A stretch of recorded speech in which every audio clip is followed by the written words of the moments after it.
All right. So, for those who will be watching this is the talented Shelley Pearsall, author of the latest. Do you prefer the term middle grade or tween? For this one, I think you could use either one, middle grade or tween is fine. Cool book, Things Seen from which is which was one of our first purchases for our brand new tween collection. Yeah. Yeah. I love this book so much. I think it has so many positive messages. One of the main parts of the plot was this buddy bench, which I've actually never heard of before I read this book. And I love the concept of it, which is, for those who don't know, it's a special place on a school playground where a child can go when they want someone to talk to. Did Miles, I read the end papers, did he have a buddy bench when he was in school, or is this something that you researched for this book? I don't believe he had one at his school. They did have benches outside, but they didn't have one, as far as I know, that was specifically designated as a buddy bench. But I traveled to a lot of schools as an author, and I see buddy benches at different schools. So sometimes they're decorate, they'll say buddy bench on them, or they'll have big flowers and, decorations. So it's definitely something I've seen in elementary schools. And I actually saw a video not too long ago about a senior citizen home where the men at the senior citizen home actually make buddy benches for schools, and it's to help the men have friendships in this retirement home, but also to help them encourage friendships in elementary schools, which I thought that was a fantastic idea. That's so cool. I couldn't weave that one into the book, but just throwing that out there, if schools are looking for someone to make their buddy benches, I think it's a great concept.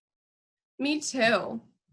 All right, my next question has to do with, you were saying you were a teacher and you do a lot of school visits.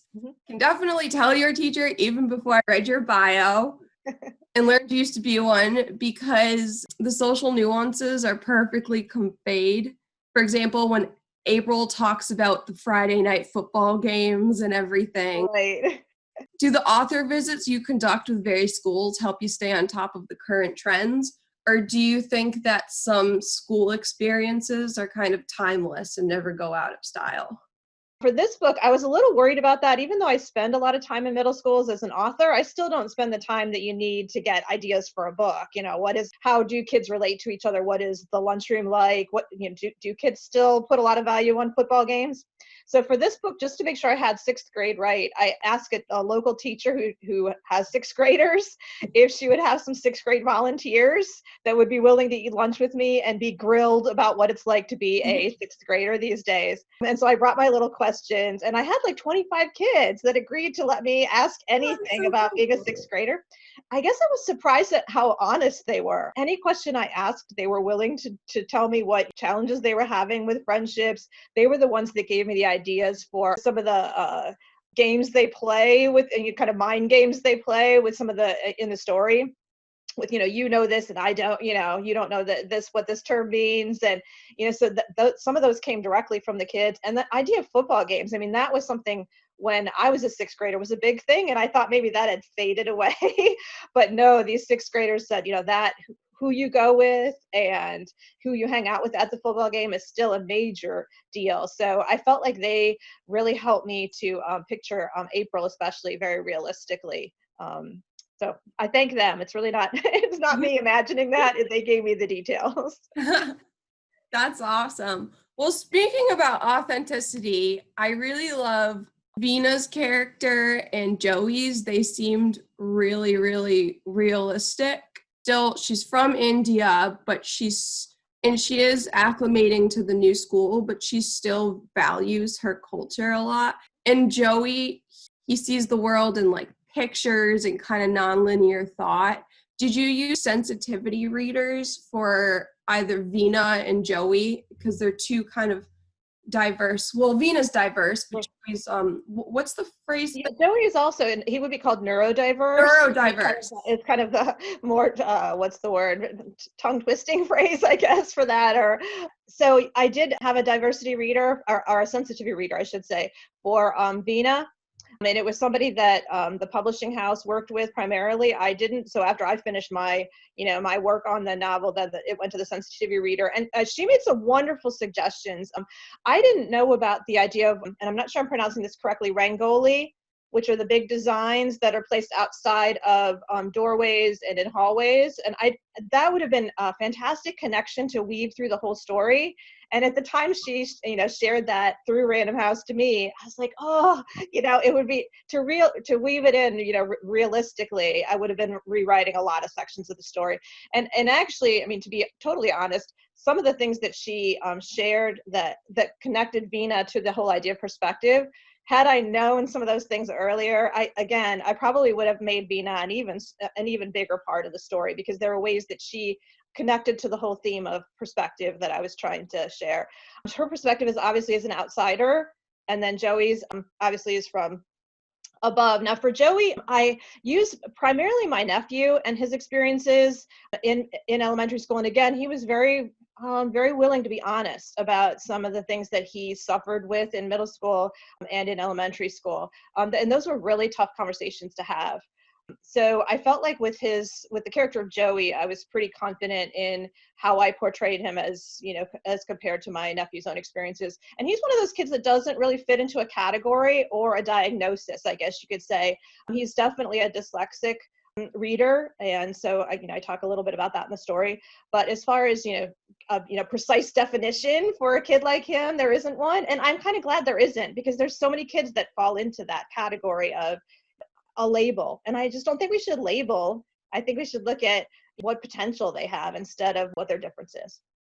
I completely agree with that. So you mentioned outsiders, and I think another thing that I found really interesting was that were different kinds of outsiders. You have Vina, who's an outsider culturally.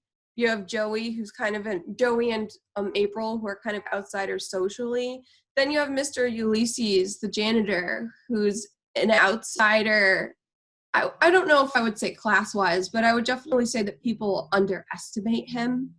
Yeah, professionally, I think, yeah. I think that you give a huge sense of empowerment to them. Did you intentionally create these characters with having different kinds of outsiders in mind, or did it just kind of happen organically?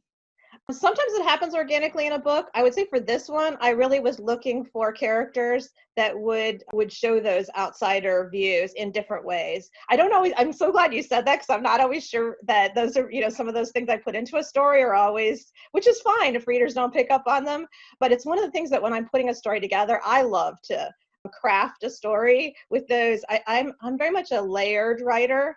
You can just read a story and have fun with it, and that's fine. But then if you want to dig deeper into the stories that I write, you'll definitely find layers below the surface that connect different characters and kind of the craft. So I try to hide the craft a little bit underneath a layer of just joy of reading, because I think readers are certainly welcome to read a story for that. But yeah, there's definitely, and Mr. Ulysses and custodians in general, I just have a real place in my heart for custodians and really all of the kind of the workers that make a school happen. My grandmother was a school cafeteria worker. And so, I really feel like I want to make sure that those individuals who support a school have a name and a personality and a life beyond what you see them doing in a school. So yeah. So Mr. Ulysses is definitely in there as that perspective. I would read a prequel just about the adventures of Mr. Ulysses. Yeah, I felt like he was like pushing me, like, I want to be in another book. He's also an example in the idea of perspective. His perspective, not only an outsider as well, but also in the imagination. He sees the world through. So that's where I could definitely take Mr. Ulysses in some. I mean, when he was starting to put, I talk about the characters as if they write the story, but in some ways they do push a story. And so I felt like when the musical Mop came out at the end and some of the things he was doing to make, the life of janitors better, I'm like, gosh, this could be another story about, Mr. Ulysses. So you always have characters that kind of do that in any book that are like, I want to be have a bigger role. So he was that. Awesome. On kind of a different note, I think that this book has another theme that will resonate with demographics just beyond middle grade, and that's just trying so hard to find that friend group that you connect with.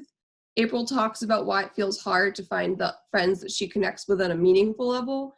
And I think that's something that you really experience beyond your middle school years. For example, when I was in college, you had to do it. And then after college, when I moved to a new place, did you write your own experiences of friendship as an adult, or did you mainly use the sixth grade kind of readers that helped you write? That's a good question. I used some of the readers' details and what they struggled with, but I have to say that I've struggled with friendship my whole life. So I mean, I think there's a lot of my own personal struggles with that. I mean, and you're right that at different points in your life, there's different challenges. You think, well, once you get to college or once you can become an adult, things are going to get easier. I think honestly, especially for adults, it's very challenging to find friends. And depending on the point in your life, you're moving a lot, you're changing jobs, and so that just breaks that cycle of. And I think there's a lot of kids and adults right now that are really struggling with, I just want one friend, somebody that I can share my life experiences with. And I think sometimes maybe the media portrays kind of a false narrative that you can find this one friend that you're going to have your whole life who's your best friend. And I think when I'm 50, gosh, how old am I now? I think I'm 53. But I think one of the things that I've come to understand is that that's really very rare. So you have to look at, friendships for certain points in your life, and those friendships will shift and change, just like in middle school. You have a friend that'll work for seventh grade, but that friend doesn't quite fit into where your life is as an eighth grader. Mm-hmm. And that's true for adults. The friends you have in your 20s are really different than the friends you might have in your 30s. So, but I would say I'm not an expert on friendship. But I do try to put the idea that friendships change in books and what a good friend looks like, I guess you'd say. Nice. I loved the line, pun totally intended, you wrote, where you can never tell where a simple line may lead. Mm-hmm. And you list examples such as maps, DNA, timelines. Was it fun or difficult to think of those examples of lines? And were there any other line examples that you thought of that didn't make that passage? Oh gosh, there were, and you've stretched my mind back to trying to remember what some of this, because that particular piece that you just quoted from, I don't even know how many times I wrote that over. I mean, Oh, probably 20 maybe. I mean, it was one of those that I had the sense of how it should be in my mind, but every time I wrote it, it wasn't fit, didn't fit, or the examples that I gave didn't fit. So I don't even know how many times I tried to get those pieces to fit together. And I did have other examples of lines, and I cannot remember what they were, but I will actually email you back on that, because I keep my drafts for every yeah, I'd book. love to hear. So I can look back through them and find. I remember that I cut down the original list. I think it was 5 or 6, and then cut them down to what I was sure that fit that as an example. Thank you for pointing that out, though, because I really worked hard on that sentence. I love that. I was reading that and I'm just like, I love this passage so much. Yeah, it was one sometimes when I struggle with a passage, I just get to the point that I'm like, you know what, this isn't worth it. I'm going to throw it out. But I felt like that one, I couldn't abandon. It was good. Well, coming back around to Friends, I love how Joey's rise in popularity brought out the other outcasts out of the shadows and they started becoming included more. But then April started worrying that all this attention would change Joey into something he's not. And I actually think that worry was valid. I don't know, do you think it was, or do you think he will always be himself regardless of popularity? I thought it was a valid worry. I think all through the story, he's a fragile person in some ways. And I think there was an aspect of Joey that could have been overwhelmed by the attention. And I think that is a danger sometimes with those kids that have a special gift. That attention can make them uncomfortable with their gift, make them shut down, or that they just become something that they're seen by outside, the kids around them as something they're not. And I think it definitely was a danger with Joey. And he always was somebody that never wanted a huge group of friends or to be popular. And so to suddenly be the focus of attention, I think would have eventually started to cause him to have issues, I guess you'd say. I agree. And that goes into the next question where Mr. Ulysses tells April that Joey is a strange bird. Mm-hmm. And he goes on to say that anything that is different or unusual makes most people uncomfortable. They stay as far away as they can. I think it's a wise statement and it's true, but it's also so sad. Is your hope that books such as this one can help fight the squashing of rare birds and make people more open-minded, especially during these hard times? Yeah, I mean, that was of all the goals that I have had when I wrote this book, that was probably the primary one, was not to lose those sensitive artists, the sensitive seers, the sensitive kids that we have in this world. I think we have to protect them. We have to value them. We have to especially notice what they have to offer us. And I think more and more we need those kids who think diversely. I mean, those are the kids that are going to solve the major problems that we have right now, are those kids that can see the world in a different way than the way most of us can. So yeah, I mean, I think that definitely was a major goal of mine in writing this story.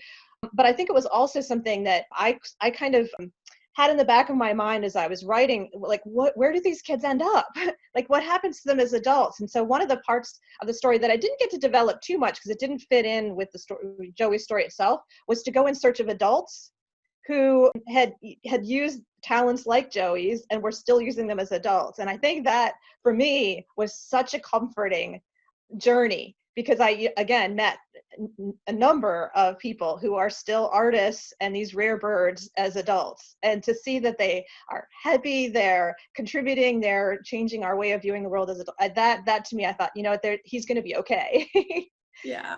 So yeah, that's, I hope. And one of the things that was most special of the kids who read the story, once it was completed, I had a group of fifth graders, I guess they were, that read the story and kind of wrote comments to me. And one of the comments, like hidden in this paragraph, said, "I am a rare bird." So Oh, that, I mean, that was this individual's connection to the story. Like, that made the whole, for me, that made it all worth it, because she read this story and that was her. And so, you know, to see this little line hidden in the middle of a paragraph about, you know, the book, that was very meaningful. that sounds so touching. And I hope more kids are out there, you know, who read this and say, this is me. I am this, and it's okay. Nice. Your novels feature themes of personal courage and overcoming adversity, as we were just talking about. And have the recent events going on in the country given you ideas for new books? And on that note, how do you stay creative in the time of Corona? Oh, you've asked me two really tough questions. I'm staying creative. I'm going to be totally honest. I mean, I know some creative folks are using this time and, you know, kind of plunged into their creativity in it, and that's their, you know, their solution to getting through what's going on. And that, in other times in my life, I've found that creativity has really gotten me through. I'm struggling with it getting me through this moment. And I don't have the quote right here, but I was reading an article where someone said they felt like their creativity was not up to this task. Like, they can't, it doesn't take them out of the circumstances that we're in like it has at other points in their life. And I'm like, that's kind of where I'm at. I feel like I'm doing creative things, but they're not always the solution, the comfort that they have been. So I'm still searching on that. I haven't given up. But so yeah, I think it's so critical for kids to continue to do creative things. I think we're not letting kids express what they're feeling as much as we should be, through art, through music, whatever means. We have to let kids get those emotions that they're feeling out, and creativity is the way to do that. So I think kids desperately need as many creative outlets as we can give them. But to the larger question of what's going on in the world right now, again, it's a struggle for me as a writer. It's something I've written, for instance, about race since I was 13 years old. I grew up in a very non-diverse community. In fact, it was a community that was investigated and eventually found guilty of massive racial discrimination in terms of housing. And that court case and that investigation went on all through the time that I was a middle schooler and high schooler. So it was in the newspaper, it was everywhere in our community. And that affected all of us. I think growing up in the community, we certainly were aware that we were growing up in a place that was doing something wrong. And so I think from the time I was 13 till now, that struggle with how do you come from a place which has no diversity and have an imagination which is diverse and which is inclusive, is always, that's my imagination has been my tool to fight against the wrongs in my own background in life. And that's so as I'm watching what's on on the news and around us in the world today, I'm like, imagination is one of the keys of that. We have to, if you're a white person, you have to be able to imagine and put your mind in what a Black child sees when they walk into a store, what their experience is. You have to be able to say, at least I'm going to try to imagine this, because if we can't try to imagine it, we can't solve this. We have to use the tools that our mind gives us. So that's kind of where I'm at. So I guess my next book, I'm next projects, I'm looking at that idea of how can we use our imaginations to break down those invisible and visible walls.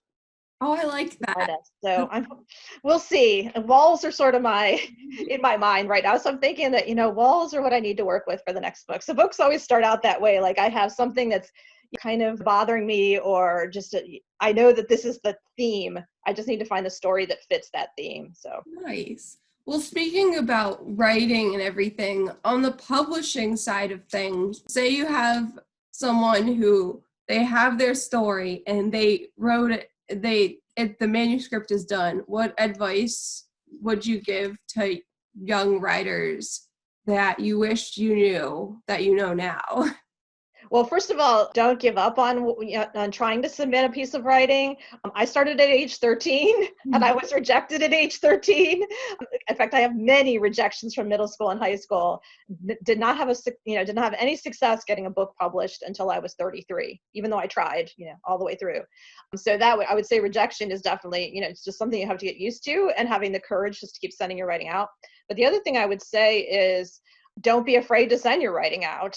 At the point my first book was published, I knew no one in the publishing industry. I was in Ohio.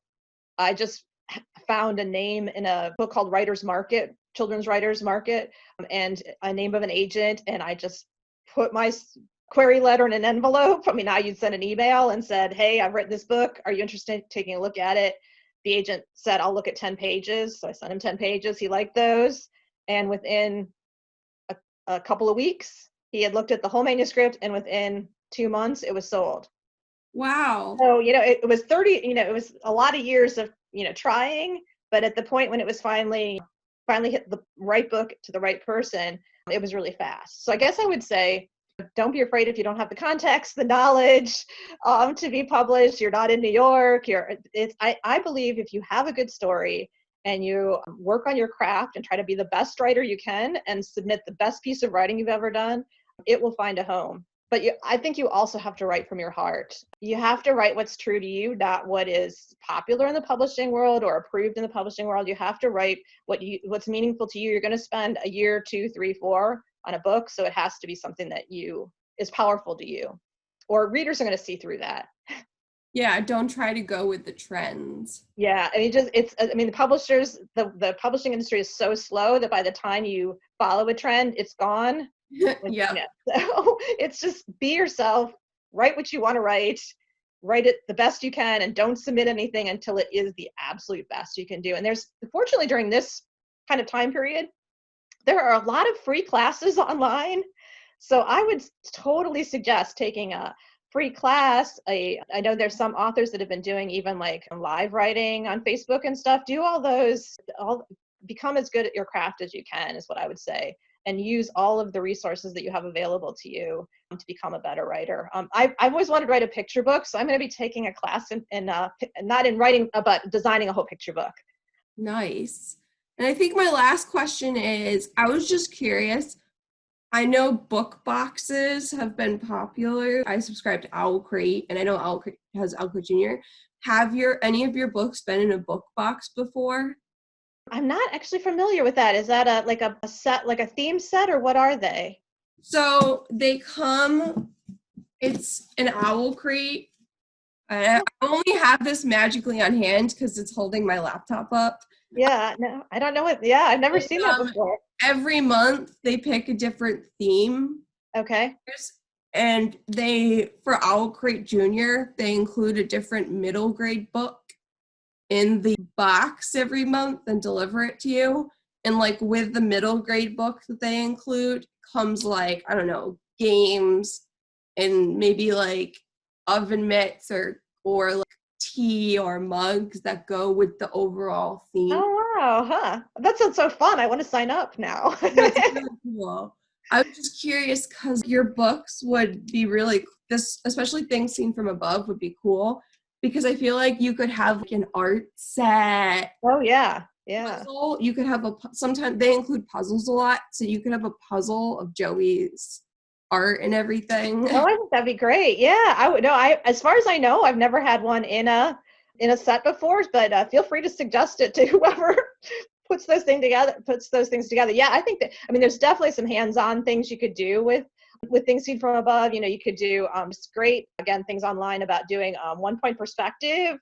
You can do everybody, you know, you could do large birds. You could do chalk art outside. You can make big labyrinths. I've seen labyrinths out of like yarn, clay, stones. So yeah, there's tons of things that would be fun to bring in the visual element. And again, a book that really hopefully appeals to visual spatial kids. So the more you can do that are hands-on and visual would be great. And So yeah, feel free to suggest that to whoever. But I'm going to check out that company because I think that'd be fun to receive those books. And I think that are all the questions I have. And I just want to end by saying thank you so much, Shelley. This was so much fun. And if you haven't already, you can see all my post-it notes. Oh my gosh. See, I love that. I love that. And I want to thank you for noticing the craft of the story and your thoughtful questions, because that means a lot to me. Put so much time into a book that I love it when readers notice the layers of the story. So thank you. And thanks for sharing it with others. No problem. I'm excited. I'm going to definitely promote this to all of our tweens. And well, actually everybody. I think it's a book everybody can connect with. Well, I'm happy to, if you have groups that want to Zoom, I have free Zooms through the end of September, and I can usually be talked into free Zooms after that. So feel free if it's after September, you know, I could probably be talked into it. So yeah, and kids are also welcome to do book trailers. And that's online too, that they can get a free book for that. So oh, cool. I've actually been thinking of doing a program for book trailers with kids for a virtual program. Yeah, it was fun. At least the kids that did the ones earlier this year, they really enjoyed. They had fun putting them together. So nice. Well, I hope you have a wonderful rest of your you too. And